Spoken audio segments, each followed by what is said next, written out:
আসসালামু আলাইকুম। আসলে মানুষের ভালোবাসা এবং দাম তার আর্থিক সামর্থ্য এবং অবস্থার উপর নির্ভর করে। কারণ একদিন এক ছেলে এবং এক মেয়ে গাড়িতে যাচ্ছে। ছেলে এবং মেয়েকে ওপর উভয়ই অনেক খোশ গল্প করছে।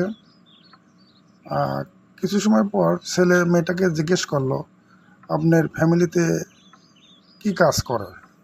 তখন মেয়েটা বলল, তার বাবা এবং ভাই ফ্রান্সে থাকে। তখন ছেলেটার মাঝে ভালোবাসা অনেকটা বেড়ে গেল।